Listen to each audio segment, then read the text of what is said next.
Hello and welcome to Derech Eretz. I'm your host, Lauren Jaffe.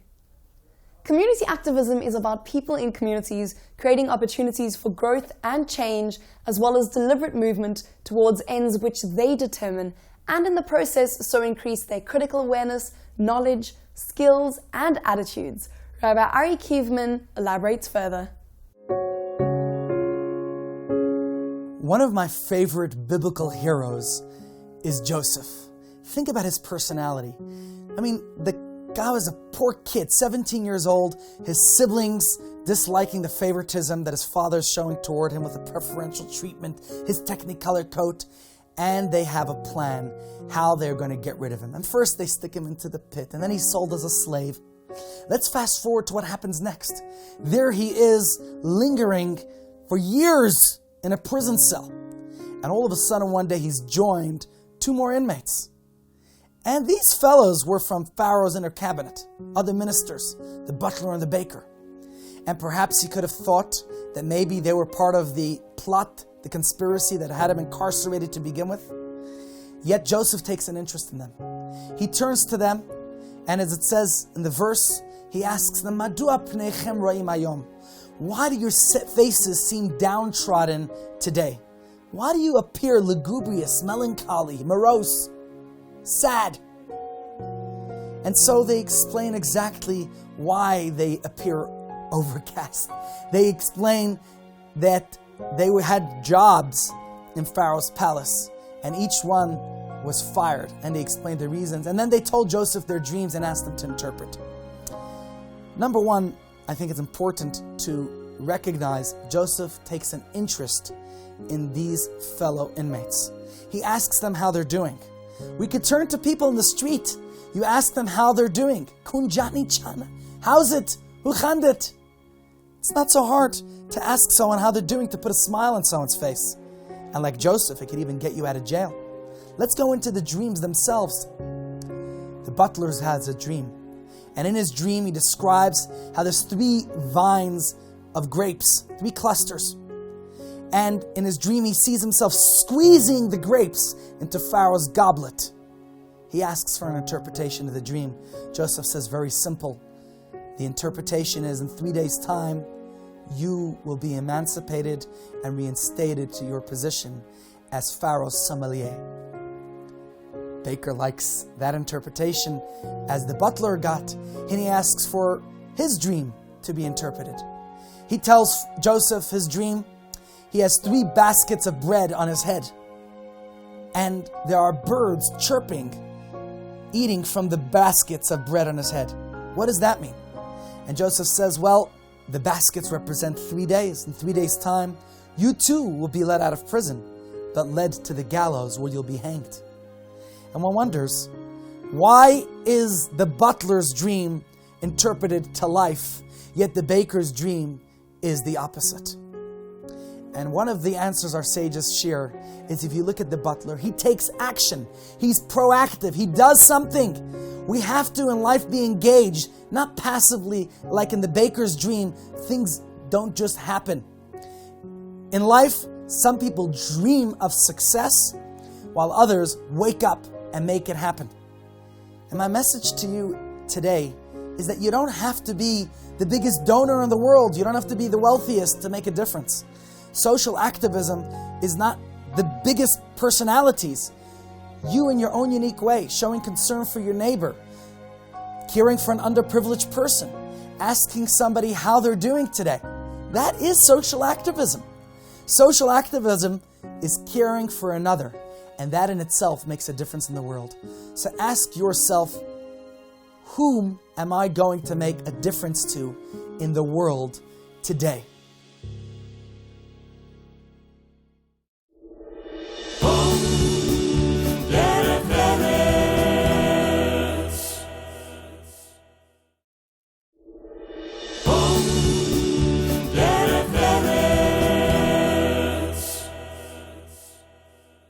In 1963, Helen Lieberman and other courageous activists responded to the unjust and inhumane conditions of South African apartheid by setting up creches for children and safe places for senior citizens in the Western Cape.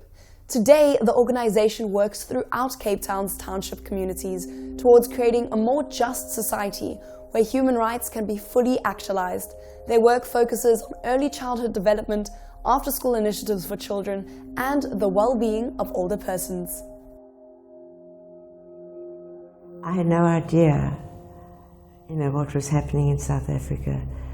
I was in a bubble. I had just left university. So when I went into Langa and I saw the horror of how people were living, I smelt the smells, I saw what their houses looked like with all the houses in the back. And then getting to hear the voices of the people and looking into their eyes and seeing their fear and sort of understanding the suffering. It was a huge shock because it was never part of my consciousness. It was never part of what I thought South Africa life was. And the journey just grew and grew and the country grew. And I think the big thing that I got to understand was everything that passed through me or through my hands was no more mine.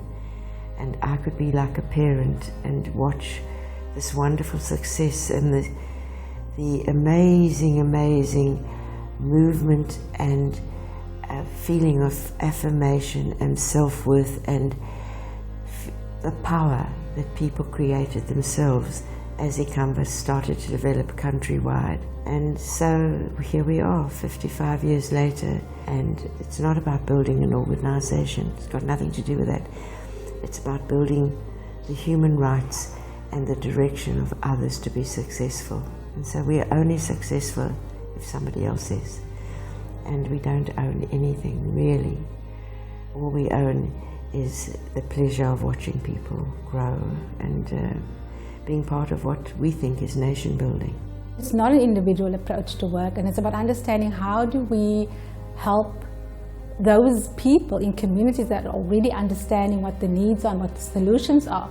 How do we help them with resources? So our job really is to go alongside people, understand where people are working, and there are amazing groups of women and youth and people doing work to help stimulate the economy, the local economy in communities, to look after children and seniors and early childhood development. And our work is to go alongside those people and say, how can we support them? How do we bring resources? And how do we tell your stories so that you get supported, not just locally, but also internationally? And it is about connecting communities and connecting people, even people in the street, so that they work together and help their own communities. And people have the solutions. They don't often have access to the resources, and I think that's the role that we play. But the solutions are there. Powerful and extremely relevant solutions are found in the communities. At the moment, we have 385 educators that we're supporting on the Registration Help Desk program. And it's over 16,000 children that's actually in those educators. It's a mixture of formal and informal educators. When I say informal, I mean educators that's in the shack structures, Wendy houses, shipping containers. In 2010, we started changing the way we actually work with the educators, and we took on more a development approach. And when I say development approach, we started looking at how we could train practitioners in a very practical way so they could actually implement a learning program within their classrooms. So Ikamba Bantu ventured out and we actually developed our own learning program, which is now called the Ikamba Bantu Persona Doll Learning Program. It has a three-pronged approach. We have the practitioners come in, they are trained in theory twice a month, and then they come to our Kwakanye Educate once a month for the practical part of whatever they were taught theoretically. And then our community-based workers actually go and visit their sites every month to look at what they've been taught theoretically and how they actually can implement it within their educators. The difference with Ikamba and other organizations is our relationship with our communities and what we see and hear with the community and how we immediately react. That it isn't an organization that has set programs. We sometimes tend to think we know what to do, but we don't know what to do until we learn it firsthand on the ground, and we watch and we see and we hear what people really want and need. So we are developing a whole load of new programs. Everything's very, very people directed. So we've got 21 senior clubs. They spread across the Cape Metro. Out of the 21, the 19 of them are subsidized by the Department of Social Development. So each senior gets a portion of money to actually attend the club. They don't get the money, we get it as an organization, and then we use it towards their food and towards their transportation. As sad as it might sound, our seniors are abused at home by family members and by grandchildren.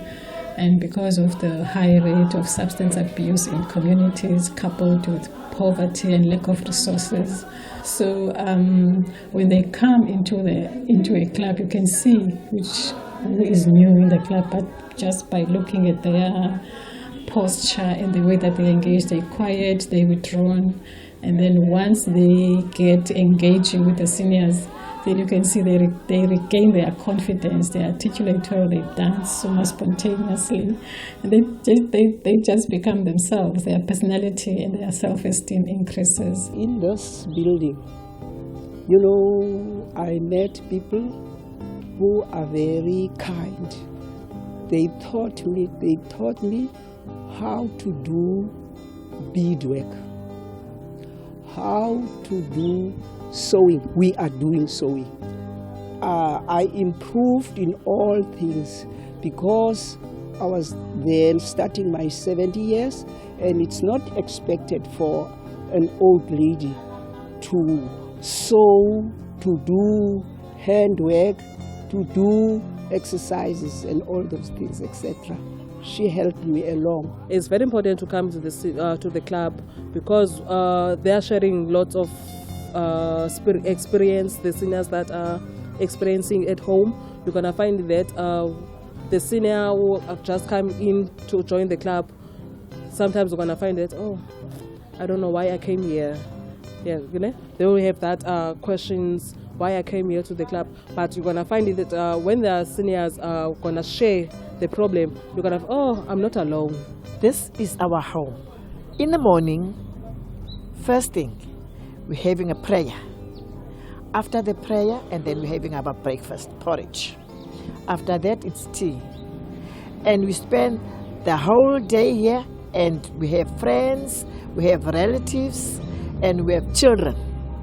Because Ikambala Bantu is not just collecting grandmothers, also the youngsters, the people that was coordinating for us. So it's just a family to us. Coming here means a lot to me because when I'm at home, I wasn't supposed to be like this. Because we're happy here, I'm free from everything, I'm free from the stress. As you can see, I'm not well. So here, I can take it. It's such a privilege, really, to be engaging with seniors. And they don't have much, but they share, they open their hearts, they teach about the spirit of forgiveness, and giving. They give and give and give. So if you're feeling down, you can come to seniors. You'll never go into a club and come out the same way you went in. I can claim very little at this stage of my life, other than just feeling this huge, huge happiness at watching how the others work. So today, Ikamba is governed and managed and directed by skilled, committed people who are dedicating their lives to building the lives of others. She's just an inspiring woman. And what I've also learned a lot about Helen was that being selfish is not in her nature. She'd always say, share information, share our ideas with other people. We don't have to hold on, for example, our ECD learning program, or hold on to our idea of the Umawani program, because the need is so great out there, and when you share freely with others, things come back to you. And clearly, all over the years, I've really seen that mentality, way of thinking really does work. So the Derech Eretz of Ikamba Bantu is to have communities that thrive, people that are deeply connected to their own development, people that are engaged in stirring the local economy and creating active citizenship. It's as simple as that. It is our path. It is the journey that we walk every day. It's our Derech Eretz.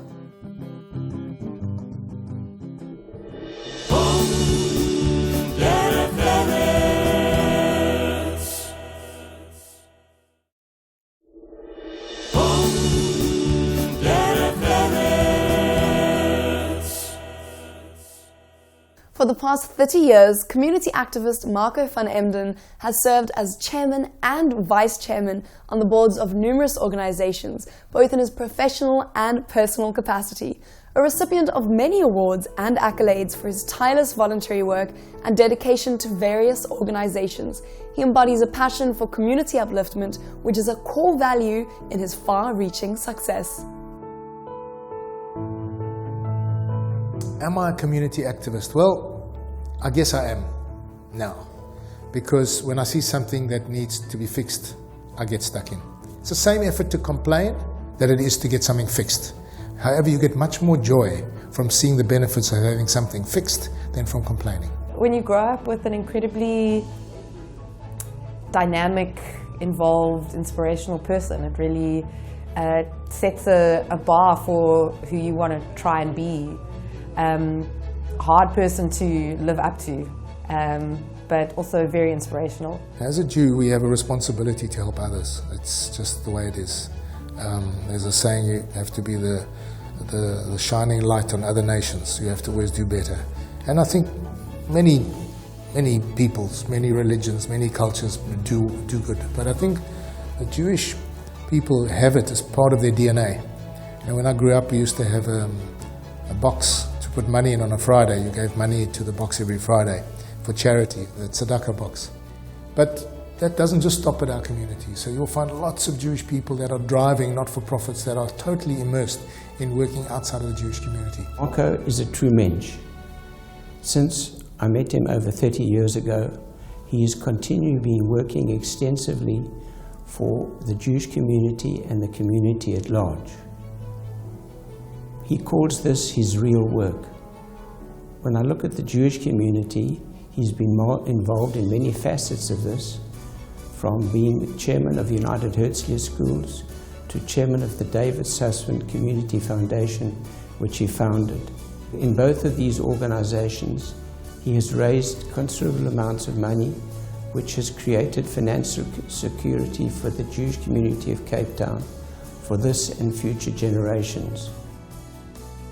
Lelele is an organization based in South Africa, but registered both in South Africa and in the USA. Lelele provides art education for at-risk children, as opposed to underprivileged children, in order to stimulate creativity and awaken the entrepreneurial spirit. Marco is one of those people who, in everything he's ever done with us, has proven to be the most selfless, driven, amazing, remarkable person. It's been a privilege working with him. When he first became involved with Lelele, it was on the basis of he would only become involved if he could make a difference, and he certainly makes a difference every single day of his life. We also support Lelele through our company, both overtly and covertly. We send clients there when they come out here. We introduce them to Lelele, and we've supported them in various projects. It's just one of these organizations that I believe it's important to give back to, and it's been a privilege to work with Andrea and Oliver Newrock and the team. A few years ago, my dad had, as he does a lot of ideas, had a fantastic idea. He wanted to start an initiative called Coats for Cape Town. And I helped him put together the website, and we helped him with the idea, which initiated from friends who were attending his 60th birthday, and he asked them all to bring a coat each instead of a gift. A lot of people bought more than one coat, and there was this massive wall at the venue where the birthday party was, covered in coats, which we then donated to people in Cape Town after the party. Since my 60th, and as a result of my working with Hannes from Straatwerk, we've distributed quite a lot of coats via his people that he takes people from the street and he employs them, gives them work, and he does a lot of work for the city of Cape Town. He does a lot of work for us, Mully Point ratepayers, Sea Point ratepayers. So I've worked with him to distribute coats to make sure they get to the needy people. And hopefully we can make a difference in the lives of those people that get a coat from us. We have a special way of handing it out because we believe not just in handouts.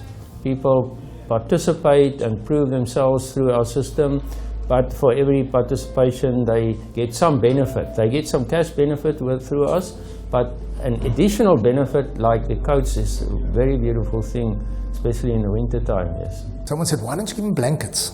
And my answer was, have you seen someone walking during the day in the street with a blanket wrapped around them? Doesn't look right. But if they've got a lekker warm coat wrapped around them, that looks fine. When they go to the shelter at night, or wherever they happen to be sleeping, they can just as easily take that coat and put it on top of them like a blanket than they could a blanket.